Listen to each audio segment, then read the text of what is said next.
But I always finish after 8 hours on a Friday. Every Friday since I've been working here for 6 years now. I've finished after 3 o'clock, and I pick the kids up from school. Yeah. So I always make time, and they are good with when you need dependency. Yeah.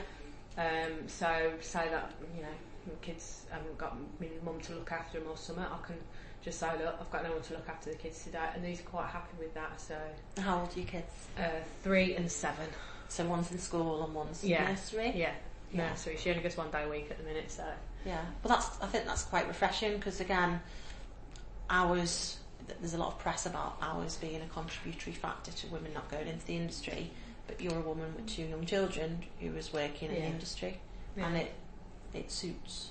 Yeah, I think it's just one of them. I think everyone would like to work less hours and get more money, but it's not an ideal world, is it? It's, if you want the money, you're going to have to work for it. Yeah. And so you do Monday to Friday To be honest, this job, I know it sounds really bad of being a mum and stuff, but I actually like coming to work because it gives me a break. My kids fight like cat and dog, and I feel sorry for my mum because I've left them with my mum, but it gives me a break because I could be in here at 7 o'clock, I could be out the yard by 7:45.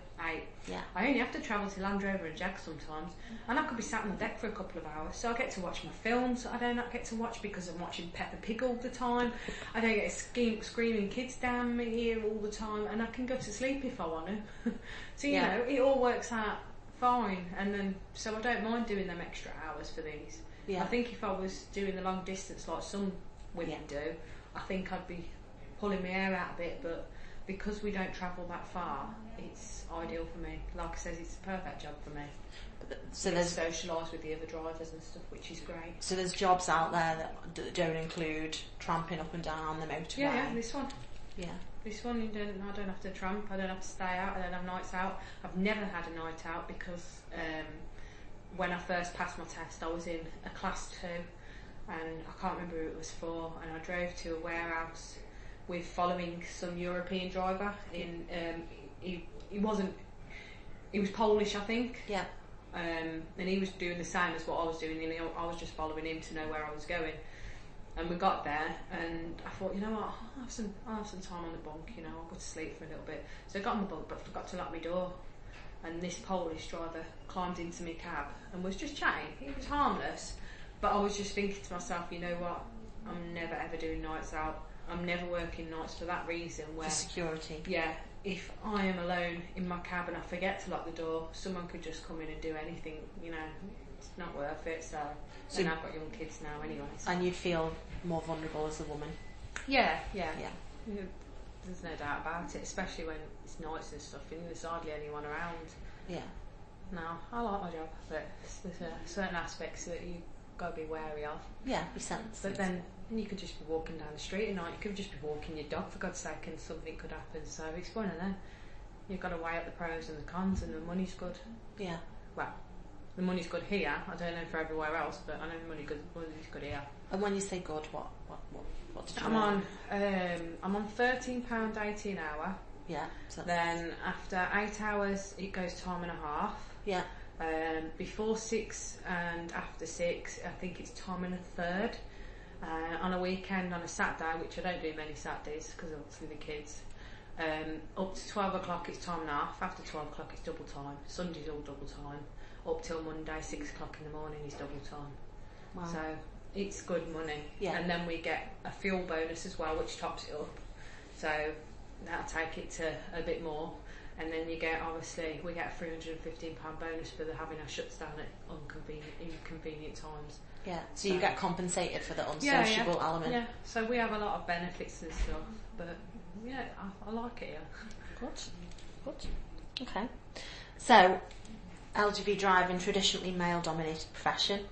What experiences have you had interacting with male LGV drivers?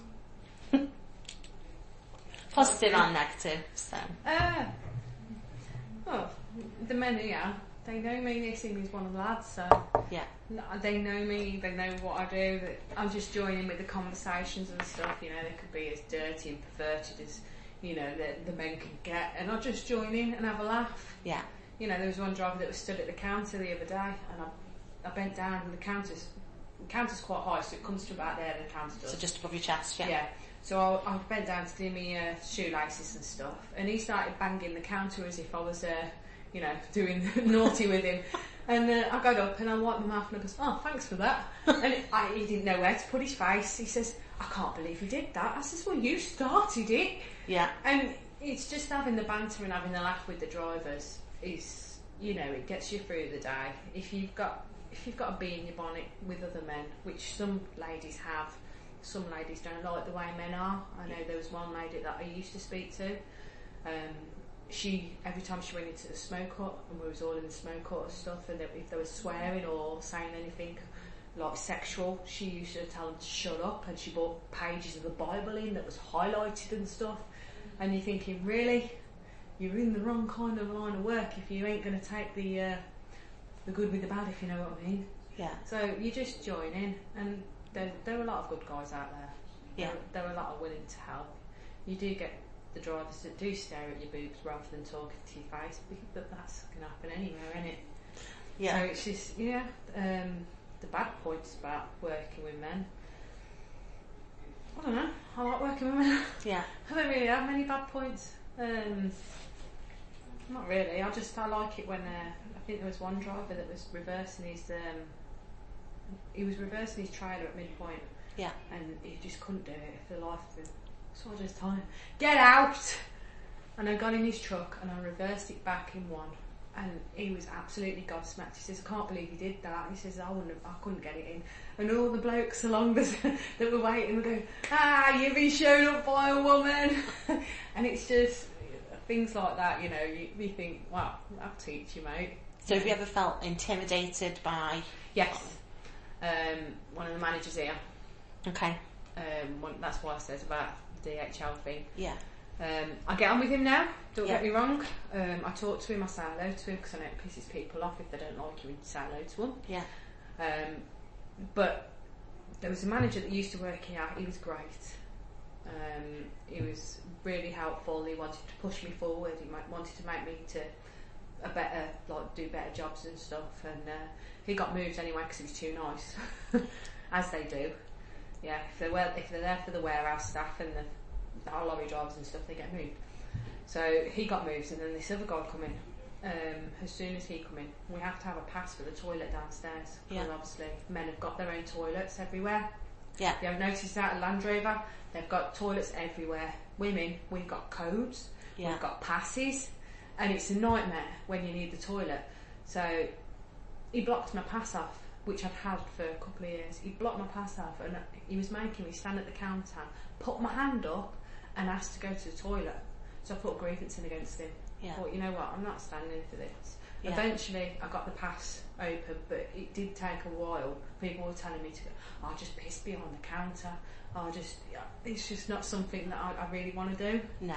It sounds like a good idea, but no, I don't really want to put my pants down in front of everyone and have a shit or something behind the counter. It's not going to work. No. So I went round proper channels, and he's alright with me now, but there is a lot of, the thing, because obviously that I'm a truck driver, that I should be using truck driver toilets. Yeah. But it's not, it doesn't work like that. So the facilities for women on the road then, are they poor? Yeah. Right. Yeah. They are. They're not as great as men. Well, then again, they are better than men's, because men's, obviously, men are disgusting anyway. But the women's, they ain't great neither. They ain't, like it says, Land Rover, you have to have codes for different toilets. And if you haven't got the codes, then you're going to have to find a woman around the whole warehouse. And Land Rover's a big place to get a code for that toilet. Luckily, I know them all, so I've been going there for 11 years since I passed my test. So you know. I know. So I suppose linking to that, then, do you think that a woman requires a certain type of personality to be a truck driver? Yes. Okay. I do. And no, I don't. Okay. So I'm sort of like,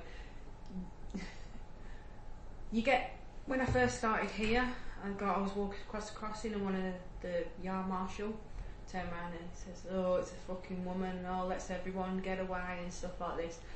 And I did go to report him, and they said, "Who is it?" And I didn't carry it on anyway. But that bloke was a really